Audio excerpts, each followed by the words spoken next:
What is up, everybody? Welcome to another Wingin' It podcast. Andre, how you doing, man? Yeah, I'm doing all right.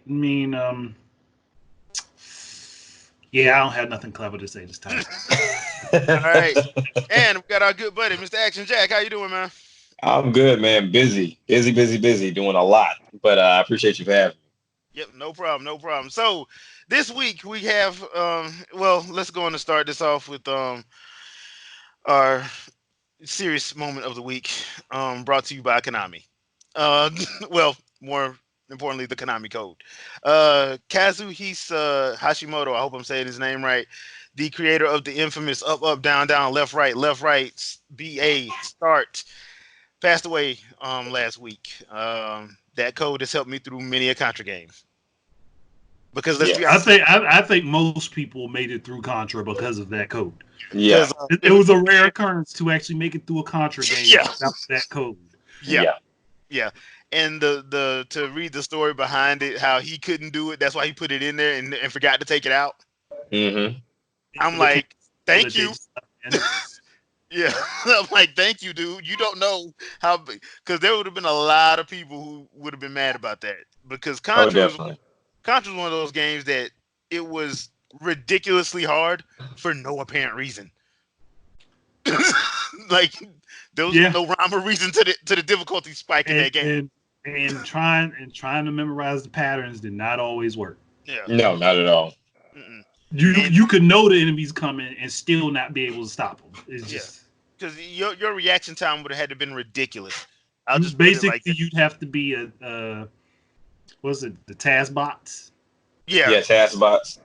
But I mean, the speedrunners do a good job when you watch them do it, especially on what is it, the Summer Games Done Quick. Yeah, they yeah, do a good job with Contra. yeah. And I had to give them props, but Mm-hmm. I just know that that code saved me a lot of headaches. It I just did. Yes. I think for the original Contra game, there's only one time I actually legitimately beat it. Really? Once. Damn. Once. And that was down to the last life. Oh, once. Nah, I applaud you for that one. Damn. Yeah. So And Right. that was not alone. That was with help. yeah, and Mm. that was the other thing too. Like co-op wasn't one of those things that I can get through this without needing co-op. Yeah, right. And like co-op had a difficulty spike on its own, so Yeah. Yeah, definitely. So yeah, Kazuhisi Hashimoto, we will miss you, big buddy. So for helping us there's through a lot of games. yeah. So Yeah, I was surprised to see how many games when I looked it up that actually has that code in it. yeah. And some of them aren't even made by Konami. Exactly. Yeah. Yeah. Yeah. So yeah, it's one of those things. Yeah. So to his family, we will miss him. Just so Yeah. you know. All right. So let's go on to the weirdness of the week. Platinum Studios and Project GG. That's right, people. We got us another kaiju hero inspired video game. Now I'm not gonna lie.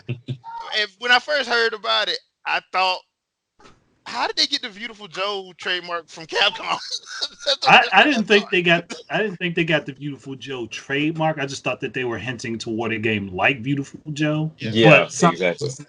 not identical to the Wonderful 101 because you could say that's like Beautiful Joe, but Mhm. something with mechanics of Beautiful Joe. Yeah, but when that's what I first thought. And then you see the trailer, you're like, and then they come out and say this is like the last game in the Hero trilogy. I'm like, the Hero trilogy was Beautiful Joe. Mhm. Mhm. So I'm like, y'all made a new trilogy, didn't tell nobody. So it's gonna be interesting because all we got was a little, what was it, 45 seconds after they did the Project GG thing. There's the 45-second trailer. So I want to get you guys' thoughts on it. I okay, I'm gonna get it. Let's be honest, I'm gonna get I, it. Look, I don't think there's too many Platinum fans that are going to ignore it.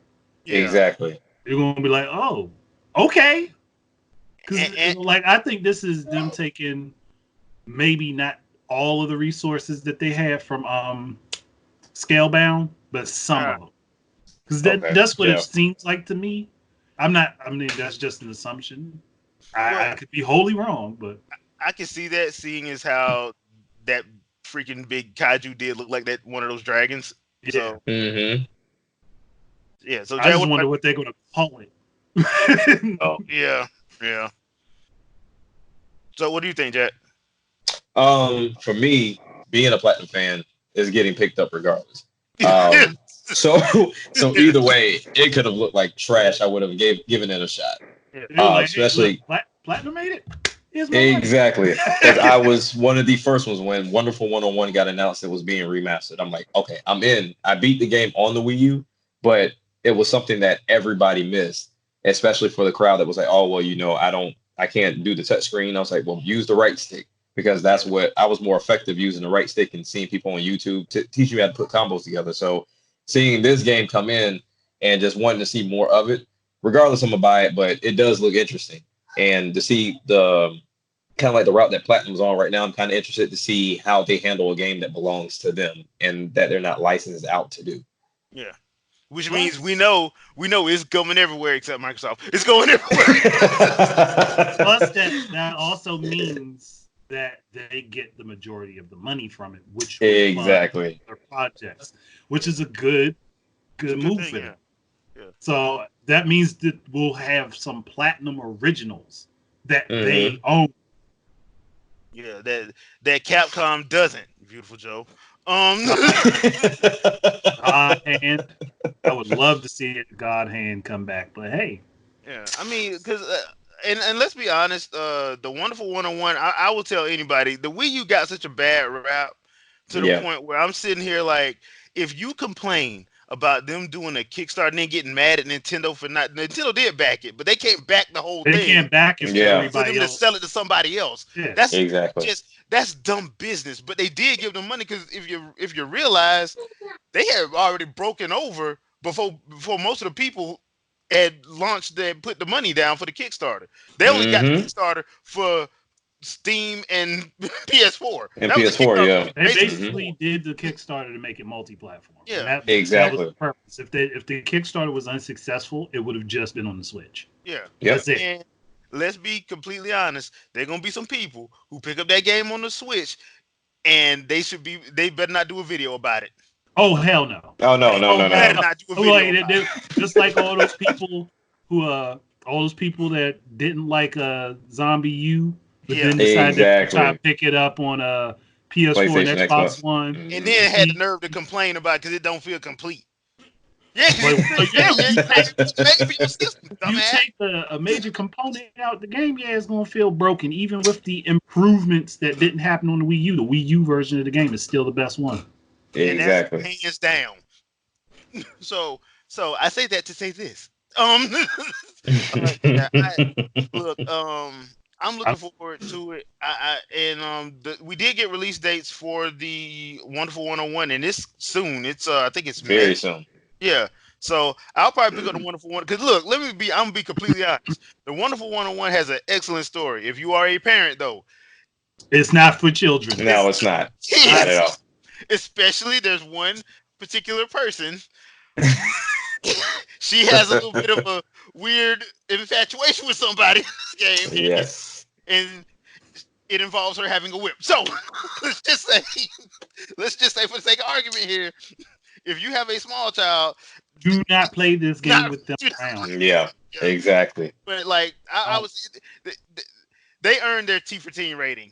Right? And that's putting it mildly because you can tell they toned it down because they probably wanted to do way more. Way more. It's like hold on, we gotta keep this somewhat friendly. I found one of the 101 is like a stripper. Like she has the little. One of them is, and you find her really early on, very early in the game. So I think the only thing they didn't call her was Wonder Stripper. That's dude. You know, Kamiya and Inaba would do that. I keep telling people, I'm like, man, if they could have got away with it and kept it at a teen rating, they would have done it. Yeah, I mean, because what was Cisco from Drew Hill talking about? He's a fan of Wonderful 101, and the first thing I thought was, please do not put a 101 as a Wonder Thong. He's going to be there. Like, please don't put Wonder Thong in there. Please don't. Like, I never thought about them naming a Wonder Thong though. Yeah, I'm like, man, because Kami would do that. Just like, oh, he likes my stuff. yeah, we'll put him in there, and he'll be in the first beginning of the game. You find him like he's like sitting right there. So having Cisco on your team. Don't need him in there at all. So that's the first thing I thought. Like they gonna put Wonder Thong in there. It's gonna be Wonder Thong. That's interesting. God damn it! Like I would skip him. I would skip him on purpose. So, yeah. I love the Platinum games. Last gen I got told that I want Platinum to make too much stuff. I'm like, no, I don't. I want them to make stuff because if it's an action game, yes, I would like to see them work on it. Because I was one of those people that's like, look, if they want to make a Metroid spinoff and make it an action game, let Platinum do it. Let them do it. Yeah. And they'll do it the way that people actually wanted Metroid to be instead of the way they said they wanted it to be, where everybody wanted Samus to talk to herself and then got mad about it. Even though Team Ninja did a really good job on that game, and they don't get enough credit for it. They did an amazing job on that game with the way they built it. And I'm surprised to this day that WWF has not sued them for all them damn British Bulldogs and. Well, they can't sue them for something that they didn't create. That's true. True. That's very true. Very true. That's very. But come on, man. You know one of the moves was Stone Cold Stunner. Come on, dude. Hey, come on, dude. Look, and at that point, they might as well sue for poking. Yeah. The Lucha. Yeah. Pikachu. Yeah. The Lucha Pikachu. And I'm gonna forget before we move on to the next topic. The guy I forgot the YouTuber's name who put the JR sound effect to every Pikachu. Don't do it. He's got a family. Oh my God! Every time he Stone Cold Stunner. God take it. Mad props to you, whoever you are. You are a true icon. So, but yeah, because I've actually went on record as saying, look, I like Other M because I am a true Metroid fan. I'm a true Metroid story kid. So, look, while I kept telling people like, you don't want her to talk. Yes, we do. It's the new gen that everybody should talk. I'm like, you don't want her to talk. Yes, we do. I think they learned it. I got told I wasn't a real fan because I'm like, dude, have you played these games? Yes, I have. I'm like, she should talk. I'm like, who the hell is she gonna talk to? I'm like, you should know that. The same reason why Link. I'm like, look, Link. I love Link to death. Link should talk. Link is a mute. Link is not a mute. If you play the games, you can talk. Yeah. He's a mute. That you don't understand the game. You don't understand the story, dude. No. Who the hell Link gonna talk to? Link is by himself most of the adventures. Most of the game. It's just him. That's why they had an assist character there to have interaction with him. But at the same time, you don't want him talking and monologuing through the whole game. What happened in other because people kept complaining she should talk. I'm like, who the hell she gonna talk to? I mean, but this is the same group of people. This is the same group of people that kept complaining. Oh, we need a game where you can play with the Federation soldiers. That's multiplayer. That we can work together to get through areas and find solutions. This ain't what I wanted. The game comes out. Yep. Or hey, we need a new 2D Metroid game, but don't want to support the official 2D Metroid game that came out, but complain about the one that's actually. It's a good game, yeah, but it's still a lower quality than the one that came out. And the guy who made that game was like, "Look, if you support it, they'll make more." Yes, claim you want, and this is the creator of that the A2MR. Because wasn't the excuse was people were talking about they didn't pick it up because it wasn't on the Switch. Because they were tired of the 3DS, right? For the new one? Yeah, that was one of them. That was one of them. Even though most of them have the 3DS and wouldn't buy the Wii U. Yeah. Because if more people bought the Wii U, the game probably would have been on the Wii U. Yeah. Exactly. Yeah. That once again, that's why I laugh at people. Me and Mr. T be laughing at people when they be talking about like, look, the Wii U had way more features. Y'all didn't like it, so stop. Yeah. Wii U was awesome. Wasn't popular. The Switch is a bare bones Wii U, if we're gonna be honest. It is. It's a bare bones Wii U with one screen. And yes, Nintendo shot a bird at every last one of y'all that complained. y'all are praising the Switch. And Nintendo's just sitting there looking at y'all like, We took things away. Yeah. And y'all love it. Took things away and y'all like it. Like, you ask for stuff. You ask for stuff. We give it to you. You don't use it. You don't buy the system. So we take it away. And now you're complaining that it doesn't have it now because you bought the system finally. Like, no, I'm not giving it to you. You better be glad you got Hulu. Yeah. You're not. We had y'all own social media ecosystem. Didn't want that. Miiverse was awesome. And I wish they would bring it back. I begged them to bring it back. And I can see why they don't, because too many people's running their mouth. Oh, look, it was another game, Star Fox Zero. Yep. We won a game where you control the ship with the gyro to aim and shoot. Yep. It's too hard. Took you all of 15 minutes to learn how to learn the controls of that game. Took you all of 15 minutes. Honestly, but you didn't have your grown ass couldn't sit there and learn how to play a game.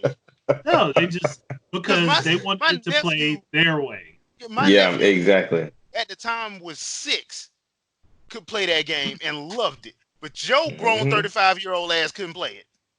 And the reason why it's on a lot of people's worst of that year, the first thing they complain about is I shouldn't have to sit down and learn how to play a game. Motherfucker, you have to sit down and learn the controls for every game. What the hell are you talking about? We need a traditional control. Every game you play has a tutorial. What's traditional controls for Star Fox? Because none of the games play exactly the same. No. So Star Fox 64. So what was the traditional control on that? Because did you not see the N64 controller? Every Star Fox game, every ship-based Star Fox game has been on a different platform with a different control set. I'm sorry, the SNES controller and the N64 controller are hella different. Vastly different. Vastly. The N64 controller and the GameCube controller is hella different. But where is it? Because I keep this at the ready because I love to make this point. But when this comes out for the Switch, and it comes out like this with both games, and everybody who said that they didn't like it, didn't want to play it, and the controls are identical, I don't want to hear jack squat. Yeah. Because that game was awesome, by the way. But see, you're going to have those. You have those that they made the complaint that the game was okay, but their main complaint was the immersion was breaking because they had to go down to the screen of the Wii U gamepad and go back up to the screen that's right there in front of your face. My point exactly. I was like, excuse after excuse after excuse. Your arm length is what, like 3 feet, 4 feet away from your. Well, maybe a little bit longer than that, depending on how tall you are. Yeah. But it's not that far from your face. It's within your eyesight, unless you had to pull it up here. Yeah. And in that case, you need the glasses. In that case, you just it's like having a 3DS. They basically put a 3DS on a main console. That's basically what they did. Yeah. The 3DS is the same thing. Yeah. Okay, no problem. 3DS didn't even sell. Yeah. So that's why I get mad. They had the traditional control. Yeah, that's why I get mad when I hear people say we need games like Star Fox and F-Zero. They need to bring these back. They don't buy them. Shut up. But they don't buy them. But even worse, people didn't actually have to stare down at the screen. There's a button you can press that swaps the screens. Yep. So that excuse does not work. But if you took the 15 minutes to learn how to, you would have known that. But the Wii U gamepad is bulky. I can't control it. It's too much. Hey. That controller was one of the most comfortable controllers I've ever held in my hands. I don't know about everybody else. And I had no problem with it. And there was only certain games that I would sit it off to the side, like Xenoblade Chronicles X, but that's because they put the map right there. So all I had to do was set this up to the side, have my Pro Controller. Okay, I need to go here. Pikmin was the same way. There's so many games. There's so many games that came out that could have benefited from that setup. Yep. That didn't get the opportunity, like because I've been playing it recently. Mass Effect Andromeda. Having to pause the game and then go into a menu to have to go to the map to stop the gameplay is annoying as hell. Because I'm stopping myself for upwards of 20 seconds where I could have a little screen to the side that I could peek at for 2 seconds, see where I need to go, or if it had a touch screen, I could touch on the screen to make my nav point, which the game would have picked up and directed me towards. Yep. No, I have to now go into a menu, zoom the map out, find what I need to find, click on it, then go back into playing. Where I could have done this all in upwards of 5 seconds, now it takes me 30 to 40 seconds to do. Yep. Well, you want to know what game that recently came out in January? Named Tokyo Mirage Session Sharp FE. Oh yeah, without the little text messages. cell phone Yeah, the text messages, Mhm. dude. Because all I had to do was just okay. That's on the side. Is this important? No. But now I have to hit plus. The fuck you want now? The hell you want now? The hell you want now? The whole point of the Wii U was to stop people from having to stop their game if they didn't want to in order to take care of side tasks. That was the whole point of having that gamepad, which I made this point last week when we were talking to Shadow. The Wii U gamepad is literally the equivalent to Elite controllers for the Xbox One and the PS4. Because it had a touchscreen, so you could put any buttons on it that you wanted. If, say Atari got smart during this time period and decided, hey, we're going to put all of our old Jaguar games on the Wii U, it could have done it. Because all you had to do was emulate the little controller with the buttons. Yeah. And to be completely and totally honest about that whole Wii U situation, it's one of those weird things where, because people now are complaining about the porting of games, and I'm like, look, to me, the main reason why they're doing all this is one, money, because those were some awesome games, and two, like places like IGN, where they pretty much railroaded any game that came out on the Wii U. And now, when you talk to anybody from that's still there, that's still at IGN, they will tell you we didn't hate on that system. We loved that system. You can literally show them their articles and their videos that say the exact opposite. Yeah, so that's because the reason why now Nintendo we're not gonna sit up here and pretend like they didn't make any bad decisions during the Wii U. No, they definitely did. They did. But their advertising was horrible. It was not as bad. It was not as bad as it was painted out. People just wanted to fit in. Exactly. When gaming sort of became mainstream, that's exactly what everybody did. It's the same thing that happened with the Wii. Because it was so easy to play stuff on, and then people got to the point where, I can't take a controller. I don't want to get up, and you don't have to get up. You can sit down and point at the screen. Exactly. The freaking sensor was like 50 feet. Yeah, I don't know why people was acting like it was only 5 feet. The damn thing was 50 feet. Even without being able to aim at the sensor, I did this when Wii Sports came. When I first got my Wii, when I was playing Wii Sports and I was playing golf, I literally walked out of the room after lining my shot up. I walked from the basement of the house it was in at the time to the top floor and did my golf swing, and it did it all in real time. Wow. On the game. So I was at least 60, 70 feet away from that system because it was down on the floor. It wasn't on the floor, but it was down close to the floor. And I was all the way upstairs 2 levels higher. So I was a good deal of feet away from that thing. Yeah, the infrared on that thing was actually was very large because I didn't know it was that widespread until they were talking about, because I think it was like E3 2010 or 11, and like they were trying to show Skyward Sword, but they kept having interference. The reason why I was having interference was because the way the infrared was going out, it was hitting Sony's for their move. So that's why it was hearing out, because it had that much. Because Miyamoto was not close to that Wii U when he was doing that demonstration. He was not. If he was on top of it, they wouldn't have had no problems. Yeah. So that's what it was. So yeah, I find myself a lot of times just looking like, I don't mind. I don't even mind the ports. I'm not mad about the ports because I'm like these were good games anyway, and people Yeah. do need to play them because it like Wonderful 101. Wonderful 101 is a great game, but let's be Mhm. honest. I don't think it's gonna sell on the freaking PS4. I don't. I think it's gonna sell on the PC, No, and I it's think it's gonna not. sell on It's going to console. sell on PC. It's going to sell on PC at a discounted rate. Yeah, Yeah. If Hmm. if it does sell on PS4, it's going to probably be about a third as much as what it yeah, sells on the Switch. yeah. Hmm. Because that's not that.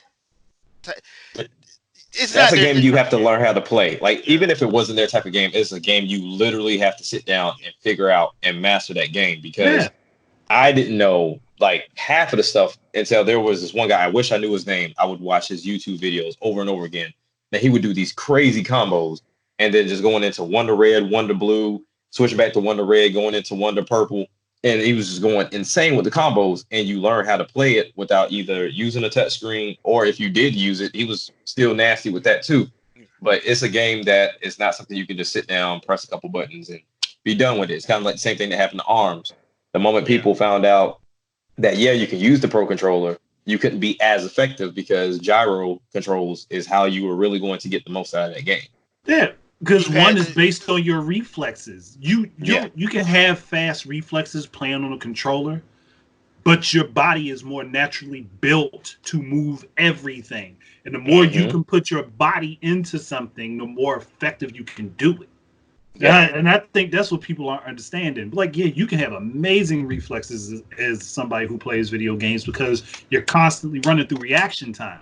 But if you have to actually put your body into motion, your instincts kick in, and your instincts react to how you perceive things. Hmm. So and That's let's be why stuff on the Wii was good to play, like playing games like the Conduit and doing yeah, headshots after jumping off the side of a building Yeah. Yeah. Yeah. yeah, while yeah. you're in Y'all midair. don't want them problems. Y'all don't want them problems. If it goes cross, if stuff start going cross platform and they Oh, allow no, the no, I Nintendo want it. fans to I use want it. that freaking them I Joy want Cons, y'all It's a gonna know wrap. the real meaning of the word Joy-Con boys. Y'all know the real Yeah. meaning of it. that. That's the thing. The only other platform that you can do PC. that with is PC. Yeah, Guess PC. what? Yep. Because you're using the mouse, you're moving your whole arm. yeah. But yeah. Y'all don't want the smoke. No, anybody that played Conduit 1 and 2 and made their Wii U remote a weapon. Y'all don't Oh want them. yeah. Y'all don't ask the Hmm. Call of Duty Black Ops folks how it went down for them when them control players when them remote control players played against the pro control players. Ask them how it went down. Horrible. Ask them what Like, happened when like Gyro man, went up how against Twin Stick. like, man, how he headshot me and then call it a drone strike right after you do it? Yeah, I don't know. Maybe reaction time. yeah, But that's why I want them to do Conduit for the Switch. I want them to do Conduit 1 and 2 and put them out on the yeah, Switch. And yeah, then put it on PC and do yeah. cross platform. That would be fun. That Don't would be do fun. not give it to Sony or Microsoft because they will get slaughtered. Well, no, Sony might have a chance. Sony Sony. might have a chance because the PS4 controller does have gyro, but it ain't gonna be much Mm, of a chance because nah, not they're really. Like adapted to it. But gyro. I Switch, keep telling people gyro beats freaking twin stick Yeah. it, Every every day. time. honestly, the order is if we're going based on superiority of control, twin stick is at the bottom of it. It's Yeah, Very. no Yeah. matter what you like. You can be a very good twin stick player and keep up with people that play with gyro assisted aiming or with infrared aiming or with mouse and keyboard, but you're not going to beat the best. no, You're not Hmm. no. because they're just going to be able to react quicker. Hmm. So we would twin stick would be the bottom, then gyro assisted aiming would be after that. Infrared and mouse and keyboard to me are equivalent. Yeah, Hmm. basically, yeah. That's why I was like, I would love to see, but Activision ain't gonna never do it. They're gonna come up with an excuse like, oh, we can't put this on the Switch. 8K. That's why we can't put it on Switch. Like, no, it's not. I think they'll show up if Warface take off like it's supposed to. They'll Which show I up gotta then. get into that because I heard that game's fun. I got it downloaded. We'll Hmm. probably live stream that once I play a couple rounds because I saw and heard some people talking about it, so I'm actually interested in looking at it. So that's another thing too. The shooting genre, if I think would be very lucrative. I will never understand if I'm Activision. I'm not allergic to money, so if I can't put Call of Duty on there, I'm working with Nintendo. Say, okay, look, what can we do? What can we make? What can we make? Yeah, That a If spinoff, something. now see yeah, the smart like thing Activision could do, and this is I don't know why they didn't think of this, but like, hey Nintendo, we know that your Federation Force game didn't take off the way you wanted it to, Oh, that's but dope. we Okay, would I see like where you're to going. go ahead. We would like to go ahead and do a military shooter in the Metroid universe. Yeah, that would that'd be first crazy. person and make it use the Call of Duty format and just be like, look, we'll make it like this. That way, people get their You first know what? person. You know the bad thing. The game that they could pull from that nobody really liked, Infinite Warfare. Yeah, Mm. yeah. But But the only thing I would have to add, the only thing I would have to add though is they would have to do a lot of PvE because because people gonna be like, because to get the Metroid fans, you're gonna be like, I need to fight an Omega Pirate, I need to fight, and put really in that fucking gun that mother, that's what it's gonna be like. You got to put in some Ridley clones, put in some yeah. Kraid clones, put whatever clones of whatever enemies in, and just call it like a training simulation. Yeah. Oh, and hey, guess what they could do? Federation versus pirates. Yep. And now you got your PvP. You got your PvP. PvP. Hey. I came up with this in like 5 minutes. but see, you have to. You can't have a bias, and that's the other thing too. You can't have a bias. And like I said, if Activision wasn't allergic to money, they wouldn't have this problem. I've been looking at it like, hold on, that Switch taking off. Hold up. Mm-hmm. Like even if I'm like, okay, we abandoned them during the Wii U for the most part, but that Switch is taking off. Third-party games are doing pretty good, even when they are lower quality. They're doing very well. I'm like, hey, hold up, let's talk. Let's figure out what we can do here. Yeah, and because that goes back to our Bandai Namco situation. We're like, okay, you don't want to bring Soul Calibur, you got Fire Emblem, you got Legend of Zelda. Pick which one you want. Do an 8-way fighter.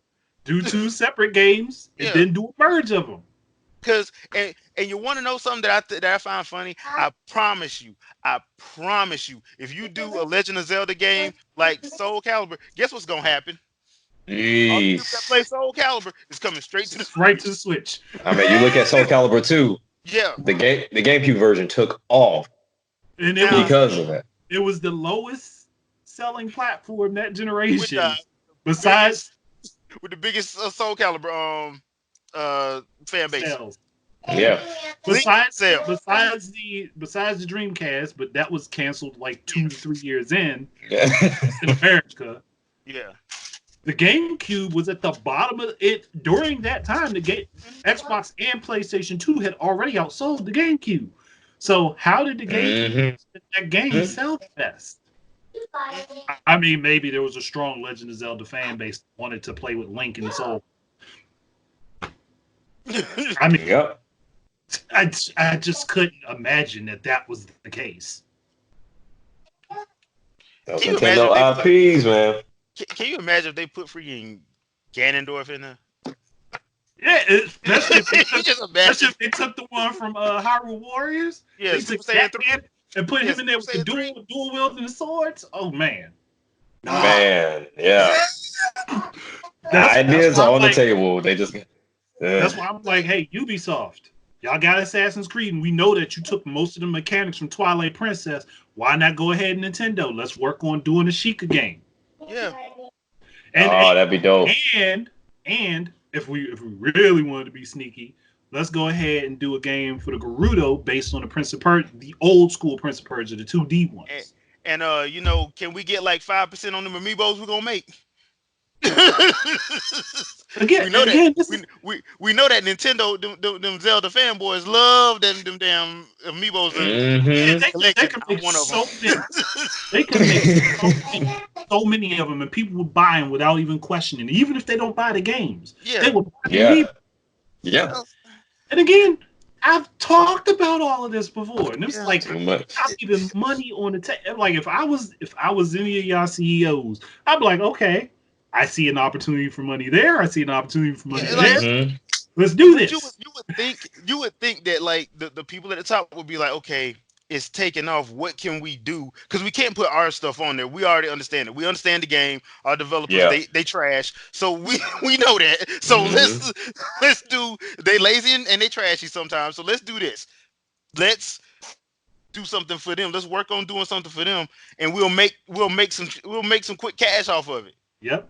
Yeah. Hey, another company that's leaving money on the table. Rockstar. You don't want to give Nintendo Grand Theft Auto. Cool. Fine. Cool. Why not go ahead and revive Bully and put it on the Switch and then do a sequel? Same format. A lot of people liked it. They bought it on the. Didn't they buy the Wii version of it? Yeah, yes, the Wii version. Yes, the Wii version. 361. Yeah, the Wii version of that game outsold the 361 as far as I remember, and it outsold the PS2 version. Yeah. So. And what makes it even worse is you do have a Grand Theft Auto for Nintendo in Chinatown Wars. Yep.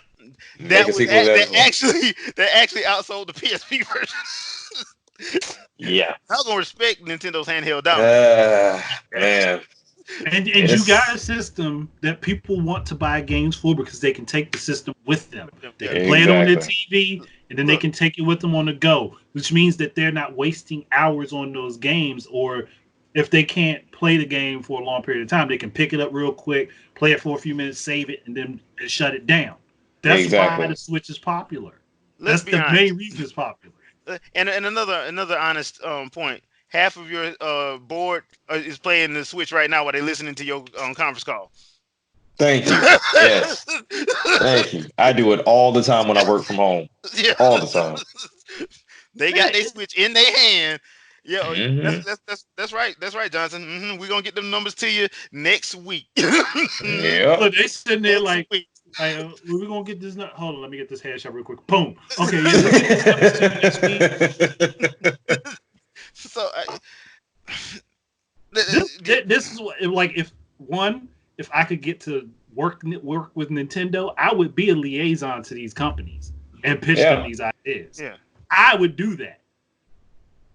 I'd be like, all you have to do is give me permission to go talk to them, and just back whatever idea I throw at them. Actually, Andre, to be honest, all you have to do is give them access to your Twitter feed, and then I know, right? And then see how all the magic happens. Yeah, you can do that. I mean, it's not like I haven't tagged these companies multiple times. I said, I mean, it's like Nintendo will ignore me, Activision will ignore me, Ubisoft will ignore me. The only ones that really didn't were Capcom, somewhat, and well, Capcom did, because you said one thing one time, and I kid you not, 3 months later they dropped a video basically saying what you said. Wow. Like, what the? I mean, Devil May 5 lead producer is following me on Twitter. Yeah, because that's when I started noticing. And I'm like, oh, dude, you should get them for play. You should get them, dude. I'm like, dude. The thing is, I can't because I don't own the franchises. So yeah, exactly. But it is who else was it? The creators of the shoot 'em up. Shit. I'm trying to think of it. I know it because I did the video on it, and I tagged them when they announced it, and they followed me right after I tagged them. I can't remember which company it is now. It's shit, whatever. I'll remember later. I'll remember when it's not important. But it's like Treasure. It was Treasure that followed. That's who it was. Treasure. I like Treasure. They're pretty cool. I like them. I like because I did the what was it? What's their shoot 'em up that they put on the Switch? You're talking about the one with Saki in it. You know what? Instead of me being stupid, why don't I just look Google at my it. why don't I just look at my playlist? Because that makes more sense. Because I know it was Treasure. It was a shoot 'em up because it came out the same year as Mars Matrix. It came out like when it originally came out. It was on the Dreamcast. It came out the same year as Mars Matrix, which was by Capcom. And for some reason, I'm spacing on the name, and I usually would know this. I don't know why I'm spacing on it. But I made the video for that to come out. I made the video for that game a year before it came out. I remember that. Well, while you looking for that, let's drop down on this this Sony news and this coronavirus. Oh, it ain't gonna take me that long. I'm about to find it right here. All right. So, Ikaruga. That's what I was talking about. Oh yeah, that's everywhere. Yeah. Yeah. The Bullet Hell games. Mm-hmm. It was Ikaruga that came out the year after, but I did also the video for and this game came out exactly the way I said it should have, and that was Hyper Light Drifter. Came out exactly how I said it should, because they added in that costume that wasn't in the game originally. That added in the functions that I said it should have. I'm like, you know what? Somebody's watching. Somebody's somewhere. Somebody. I can prove it. Oh, we can. Where's your sources? Where's your sources? Yeah, we can prove it. But let's talk about Sony a little bit and the coronavirus. So Sony pulled out of GDC like a lot of companies have, because GDC pretty much, they didn't cancel, they just delayed it. We don't know when it's going to hit. But it is they did delay it. So Sony has already made the decision to pull back from E3. My question is, should they do something at E3 now that they have pulled out completely of GDC? My answer is yes. Since you do state of plays, just do what Nintendo has done. Do a digital state of play just for E3. That way you can have some kind of presence somewhere. Because this being too quiet is going to hurt you.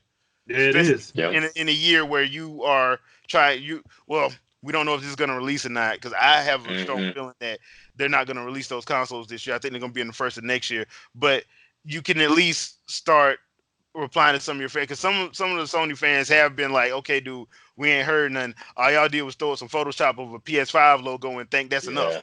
They're spazzing out right now, man. They don't know what to do. They can't function right now. Yeah, so games got delayed. Yeah, it's bad. That's should they just go on and just say, okay, look, we're not going to be at E3 per se, but we're going to have a state of play, about a 45-minute state of play that'll tell you what we got planned for the next year, for the rest of the year, and we can actually drop when we're doing the next PlayStation experience, because they need to do one of those too.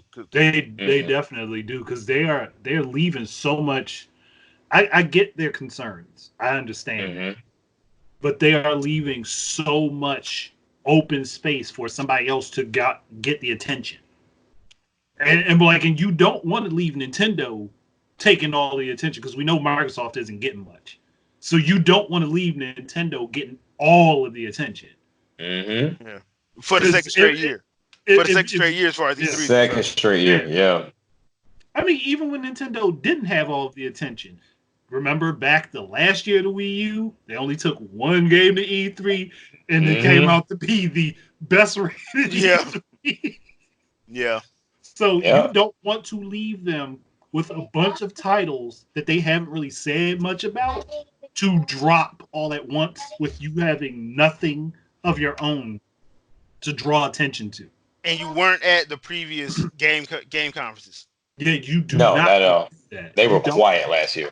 Yeah. They were extremely quiet. And I get, you don't want to put out too much information about your next system. I understand that, but you still have one on the market that you can talk about stuff for. Yeah. Yeah. So, now, for me, honestly, I think I kind of look at this in different ways. So if you look at Sony in the past, when it comes down to dropping a console, it's almost as if they're always looking for a gotcha moment, just so they can kind of one up the competition. Because you look at the PS1, it was the Sega Saturn situation, to where it was like, once when they dropped that price, they came out and just dropped their price instantly and just got off the stage. So at this point in time this year, there is no gotcha moment, because Microsoft is doing it.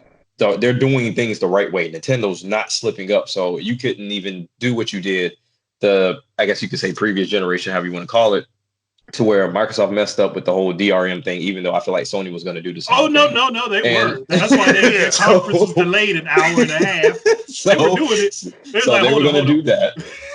And then Microsoft went real heavy into the whole TV aspect, which to me, common sense, of course, is going to play games, but they want to show you this new cool feature. And then, of course, Nintendo couldn't win for the simple fact that they had media and everything else saying, "Oh, well, is this a system or is it not?" And like, this is a brand new system. You know it's not an attachment. Yeah, you know what it is. So I still sat there and questioned, like, how the hell are you gonna ask if this is an attachment? So this attachment just makes the Wii itself HD now? This console that couldn't do a higher resolution than 480p can now do 1080p just because of this magical device here.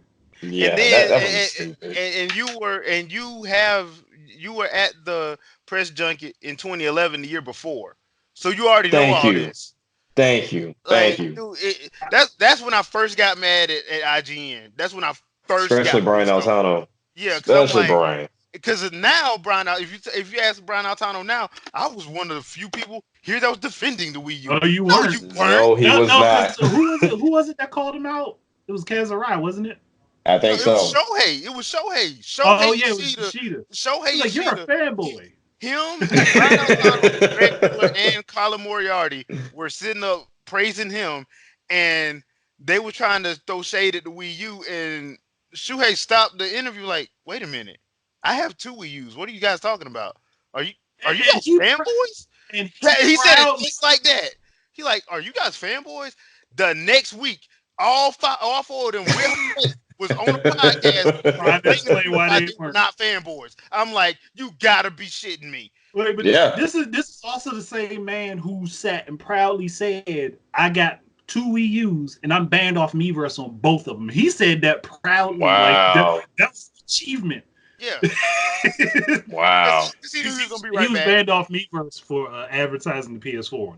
Yeah, because he switched podcasts when the Wii U came out. Like when it started to fail, he switched to the PlayStation podcast. I was like, what? I was like, when is this happening? And now all of a sudden you're an avid PlayStation player. Now, but now, if you go in there now, he's all about Switch. Yeah, he's NVT all day. Because Shadow Fox was one that started linking all of his previous comments. Oh yeah, Shadow Fox. So funny. It was so funny, dude. The hilarity of that. But people don't like it when I point out to them that all of the issues that they complained about with the Wii U, the Switch still has. Yeah. Mm-hmm. Look, nobody wants to hear that. I'm like, okay, they don't want to admit. It's just lower resolution. Okay, so lower resolution games. Some of the games don't have the same frame rate. There are less features on this platform. You complain about the online in comparison to the other platforms, and the controller setup is almost identical. Yeah. So what did they really change outside of the fact that you can carry it wherever you want, and it doesn't have a disc to it? I've said it before and I'll say it again. Nintendo shot the biggest bird at the gaming industry when they released the Switch. They called everybody out. They called everybody out. They shot the biggest bird at the gaming industry as a whole. All the time the company said, "Oh well, this game can't run on the Wii U," but like knowing damn well it could have, because all of your engines are scalable. Here's how we know. Here's how we know it could have played. That Smash Brothers survey from Smash 4. How many was like, "Hey, if you vote for our mascot, we'll put this game on the Switch." It was more than just indie people doing that. Mm-hmm. Mm-hmm. Oh yeah, it was definitely the bigger companies. Was going for it. Yeah, because they know what Smash means, what entry in Smash means. Sales just went up by 25%. But the worst thing is for everybody saying that the Wii U was the quote unquote weak platform. Smash ran at 60 frames per second, 1080p on the main screen, and still 480p 60 frames on the secondary screen. So that is factually above 1080p. Yes. Because it's processing that many pixels. Yes. This factually, the system could have done more. And if the companies didn't want to use the gamepad, which was the major excuse, you literally could shut off usage of the gamepad. That's why Donkey Kong Country Tropical Freeze did it, to prove the point. Yeah. So if they really didn't want to allocate the resources to the gamepad, they could have just allocated all the resources to the main console, and then just have the gamepad be used when you did off TV. Yeah. Yep. And then I can only imagine the advancement you would have gotten. Like, even if they didn't call it the Wii U 2 or whatever the case may be, and they switched it up to the Switch, like, it would have been a better console for it. Yeah, it would have. Because, honestly, because if you look at it now, because I'm pretty sure there's a lot more that goes into it, and I'm pretty sure Shadow can possibly break it down. But if they wanted to say, let's say we have a companion app to where the Switch Lite can function just like the Wii U gamepad for the original Switch when it's docked, I'm pretty sure people will jump on board with that. Oh, yeah. Seeing as the Switch can directly connect to each other, it's almost as seamless as the gamepad and the Wii U. And I said this back before they confirmed this functionality. I said this in videos multiple times. It's like, I bet you can connect up to 8. I literally said this before they announced it. It's like, I bet you can connect up to 8 Switches together for multiplayer, because they use the same freaking they use the same 802.11 connector. They use the same one. Same one, yeah. I'm like, dude, if I, as the non-tech person, figured this out, bruh. That's why I've been saying ever since Switch dropped, Nintendo shot the biggest bird at everybody, every gaming media person that said that they didn't know. They shot them the biggest bird. Yep. And I also said the same thing. If you want to do everything that the Wii U could have done, by default, you have to buy at least 2 Switches. 2. Yep. Way more than the Wii U by itself. Facts. That's $500 right there on the spot. At least. Because you have to have your main Switch, and then at minimum the Switch Lite. Switch Lite, yep. $500. So. Jeez. But say la vie. Let Nintendo go ahead and say, hey, we're going to do this. Bet you how many people will go ahead and be like, okay, I'm gonna get that Switch Lite just as my backup controller. Yeah. Yeah. That's what I'm saying. Like, I know the CEOs and the board of Nintendo sitting back just laughing. Mm-hmm. They just laughing. They like, I would too. Like, yo, I definitely would. Yeah, so all right, so we're getting close to an hour, so let's wrap this up on a positive note. So we got some movie info to pass along. Sonic the Hedgehog has passed the $200 million mark at the box office. Congratulations. Well deserved. That was it's definitely deserved. Yeah, that was a good movie. Jim Carrey, you are a fool. So that being said, now, Dragon Quest, if you guys got Netflix, check out Dragon Quest Your Story. It's out on Netflix now. Mm-hmm. I actually enjoyed the hell out of that movie. Me too. Review incoming. I gotta check it out. They did such a good job on it. It got me wondering, are we gonna finally see a Broken Curse video game movie? They coming, because we got Mario coming. I think it's next summer. We got Mortal Kombat. The one I'm not looking forward to. That's the one that's broken because they just throwing in somebody who didn't exist. Yeah, so that's going to come out. I think fall and winter if it didn't get pushed back. Fall and winter this year. I'll tell you the reasons why I hate that probably on the next Wingin podcast, because we ain't got enough time for me to go into why I think that movie's gonna fail. But if we start to see, if Mario does well, if Mario does it, if Mario can hit that $200 million mark or whatever, do you think we're gonna start seeing like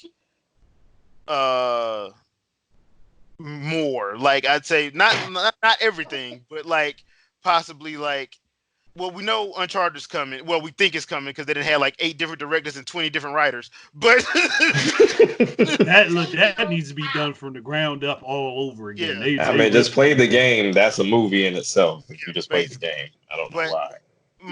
my question is, do you think that we'll probably start getting some better stuff if Mario does well? 'Cause I think Mario is the one that everybody's waiting on. Honestly, I, I is mean, if you look at the companies, if you look at all the gaming companies, there's only a handful that have like your iconic IPs that you would care to go see a movie about. yeah, Because I mean, if you think about like right now, outside of let's say theaters, and you're talking about series, Castlevania and Witcher are doing pretty good right now. they doing good. Yeah, yeah. So I mean, it's working. Somebody got the bug and is paying attention to how to actually do some production. But honestly, I don't know too many other places that can go that route outside of your Segas, Nintendos, and then kind of like your smaller companies. But I don't know. I mean, it might spark something. I think Yeah. it's mostly down to the fact that they're starting to realize that if they're going to do gaming IPs, then their best bet is to stick as close to the source material as possible, only tweaking it where it just doesn't make sense for cinema. Yeah, exactly. But if they stick to the actual plot lines of the games and they stick with what the franchises actually did and they keep the worlds faithful to the original, people will go out and purchase and pay for it. They'll pay for the movies when they come out. They'll pay to go see the movies when they come out. They'll pay for the movies when they get shipped on the Blu-ray and DVD. They will pay for it. And Sonic proved that because people said, "Hold on, look, this Sonic looks a little too human. Y'all need to fix this." And weird. And they did. Yeah. And it benefited them for doing that. So everybody else, okay, if we're going to do gaming content, we need to stick to what's familiar. And that same thing goes with anime as well. I mean, because you look at how bad Dragon Ball Evolution was. Oh, but yeah. then you saw how. We don't mention that. We don't mention that name here. We don't mention that. But what they end up doing in return is putting the actual anime within the theaters. And for me, I saw all of them. So whether it was Broly, Resurrection of F, or the Battle, what was it, Battle of Gods? Yeah, like watching all three of those. And then they were able to then spin those into the actual anime outside of, Broly as of right now. It was perfect. Well, and I got to give that movie that shall not be named. Actually, the only problem you give that movie is that it spurred everything else on. Because if that movie doesn't come out, Akira Toriyama doesn't say, "Y'all slap my name on this." Yeah. Okay, this is how you make a Dragon Ball. This is how you make a movie called Dragon Ball anything, and that's what. Because he hadn't made a new story since like Boo. Boo was the last thing he did. Was the last thing. Now all of a sudden he partially worked on GT. Worked with GT, yeah. But he only worked on finishing GT. He didn't do the whole thing. So you said when you think about it, you're like, oh, if they don't do that and put his name on it when he had no input whatsoever. And he tried to consult with them, and they just ignored it. Yeah, because one of the writers tried to be a writer on Black Panther. He sent out this long apology about writing Dragon Ball Evolution and talked about how he didn't understand the stuff and he apologized for. I'm like, bro, they still not gonna hire you, bro. It's too late. Yeah, it's way too late. Like, that's why you do your best job on everything because you don't know who's looking. You don't know who's looking, dude. And but this is why stuff like with Transformers, so many people were upset because they didn't stick to the original designs of the characters. Yeah. Guess what? That's why those movies didn't do so well. And that's why and Bumblebee tried to correct a lot of the mistakes. Yeah. But if the series has already been marred so much that they need to give it time to get people's minds before they try it again. And when they try it again, when they come, it's going to be. It'll probably stay more faithful. If they go G1, it'll stay more faithful to G1. It just depends on what series they choose to go with. Honestly, I don't care which one they go with as long as it's faithful to the content of that particular series. Yeah. Yeah, that's true. I mean, and Peter Cullen is alive. Because I'm sorry, nobody else should be Optimus Prime. I can't stand when they get the dude that tries to act like he's Peter Cullen and he's not. So the guy that did Armada, I'm like, dude, you're not Peter He's Cullen. he, So he he did a tried. good job, Yeah, but but nah, he's not Peter Cullen yeah. at all. At So all. yeah, so it's one of those situations. But I think we're gonna leave it there. We hit a pretty good mark. If you haven't had a chance to watch Dragon Quest on Netflix, don't forget next week Castlevania comes back March. I think it's March 5th. Mhm. March 5th. Yeah, Yep. yeah, buddy. So All on that. I'm waiting. yeah, I'm waiting yeah, because yeah. I want to see where this goes. So I think Andre, I think we're gonna have to do the next week's episode will be a pretty much a review episode of Castlevania. So Yeah, guarantee.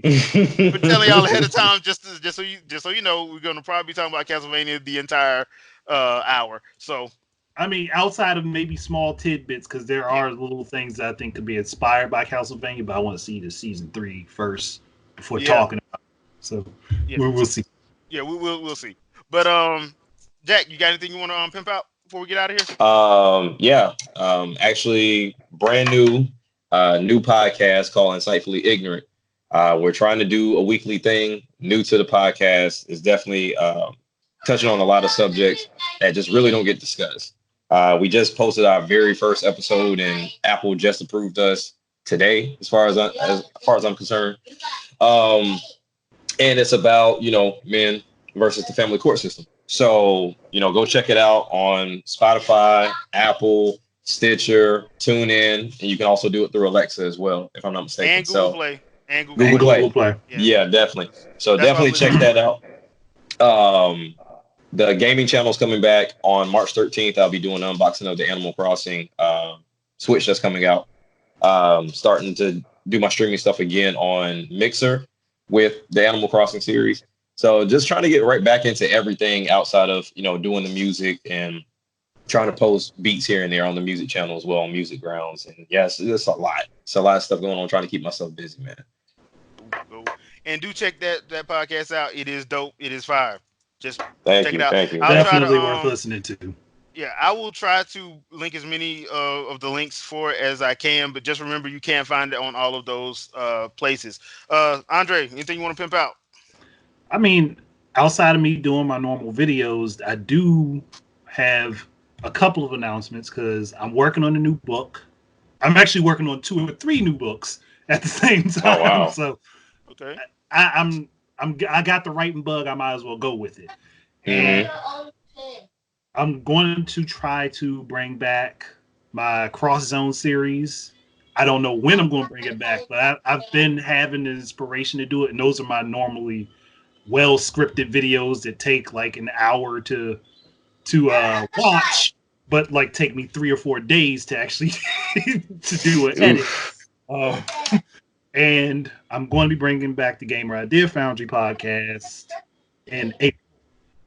I'm planning for that ahead of time because I liked doing that. Like y'all guys have seen little mini bits of how I operated that, where I'll throw out some ideas and they actually sound good, and many of them tend to happen as long as the company's paying attention. Many.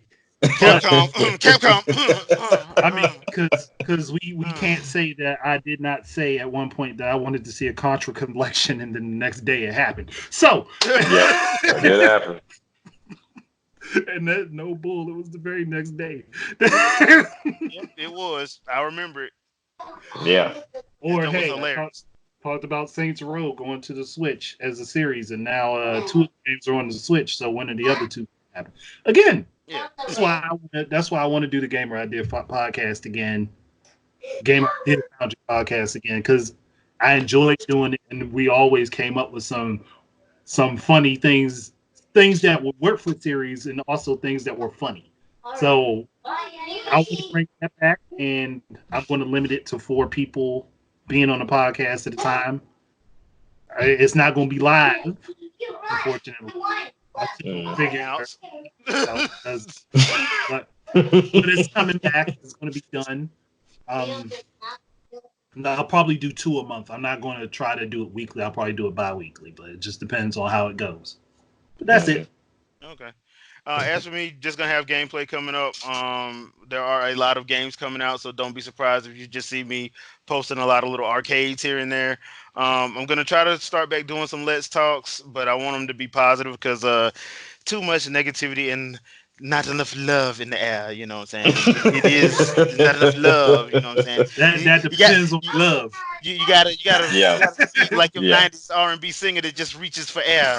So gonna, gonna try to bring back my Let's Man, Talk. trying to be Keith Sweat over here. Yeah, just sing out my nose for no apparent reason. But yeah, I'm gonna try to bring back the Let's Talks because I miss doing those. But I'm gonna try to have a more little positive spin on it as opposed to like something negative.